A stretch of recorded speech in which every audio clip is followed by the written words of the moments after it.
মেহেদি পরবেন মেহেদি? আমার মেহেদি পড়তে প্রচুর ভালো লাগে। সত্যি বলছি ছোট থেকেই। আগে যখন ছোট সময় ঈদের সময় তখন হচ্ছে আমার আম্মু তো অত ডিজাইন জানতো না, একটু চাঁদ তারা ফুল টুল এঁকে দিত কোনো রকম করে, আর সেটা নিয়ে সারা রাত রেখে দেওয়ার কি উত্তেজনা ছিল। আস্তে আস্তে যত বড় হচ্ছি তত আমাদের সব সকাল্লাদ যেন ভ্যানিশ হয়ে যাচ্ছে। তো আমি অনেকদিন ধরে ওকে বলছিলাম, ও মেহেদির একটা কোর্স করেছে। মাসাল্লাহ ও এমনিও অনেক ভালো মেহেদি দিতে পারে, তার উপরে ও কোর্স করেছে। তো আমি ওকে বলছিলাম যে আমাকে একটু হাত ভরে মেহেদি দিয়ে দিও। তো ফাইনালি সেদিন কিছুদিন আগে এসেছিল। তো আসার পর যেটা হলো যে ও আমার জন্য খুব সুন্দর প্রিটি একটা ডিজাইন নিয়ে এসেছিল, কাইন্ড অফ পুরো ব্রাইডাল। সো যখন দেওয়া শুরু করলো এক টাইমে বললো যে আপু তোমার এই চিকন হাতে ব্রাইডাল ডিজাইন হবে না, কি করি এখন? তো আমি বললাম ইটস ওকে, সমস্যা নেই, আমি তো আর আমার তো বিয়ে শাদী হচ্ছে না, আর কি করব, চল আমরা নিজেদের ব্রেন খাটিয়ে যতটুকু যা করা যায়। সো ডিজাইন এদিক ওদিক এটা সেটা করে টোরে ফাইনালি একটা ডিজাইন করেই ফেললাম। সো আরেকটা জিনিস বলে নেই, যেটা হচ্ছে যে অবশ্যই ও কিন্তু সার্টিফাইড একজন মানে মেহেদি আর্টিস্ট। সো অনেক সুন্দর করে পড়ায়, অনেক ধৈর্য নিয়ে পড়ায়, এবং ও মেহেদি সেলও করে।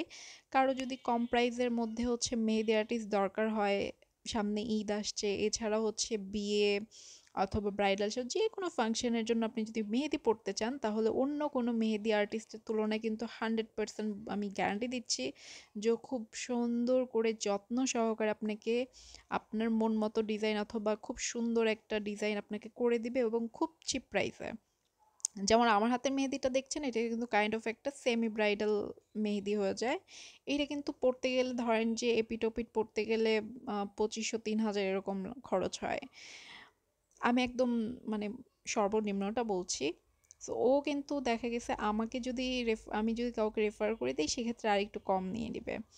সো কারো যদি লাগে অবশ্যই আমাকে জানাবেন, আর ওর একটা পেজ আছে আমি মেনশন করে দিব। যতই হোক আমার ছোট বোন বলে কথা। ছোটবেলায় ও যখন অনেক ছোট ছিল তখন হচ্ছে আমার বাসায় আসতো, আমি তখন মেহেদি পরিয়ে দিতাম। মেহেদি পরাতে পরাতে চাঁদ রাতে আমার হাত ব্যথা হয়ে যেত, বাচ্চাদের এত এত ডিমান্ড থাকতো, এখানে দাও ওখানে দাও। তারপরে একটা টাইম পরে ও নিজেরটা নিজে টুকটুক করে দেওয়া শিখে গেছে, আর আমি তখন থেকে নিজেও মেহেদি পরতাম না, কত ঈদ যে আমি নিজে মেহেদি পরিনি। আর এখন তো ও সার্টিফাইড, যেহেতু একদম প্রপার শিখে গিয়েছে, তো মাঝে মধ্যে আসলে বলি যে একটু পরিয়ে দিও। আর এখন তো পরের ঘরে চলে গিয়েছে, তো জানি না। তো এটা হচ্ছে আমার মানে এই হাতের পুরো লুকটা দেখুন। আর পরে আমি উপরে দিয়েছিলাম, সেটার ভিডিও নেওয়া হয়নি। তো কেউ যদি চান অবশ্যই হচ্ছে গিয়ে দিতে পারেন, আর হচ্ছে ভিডিওটা লাইক কমেন্ট শেয়ার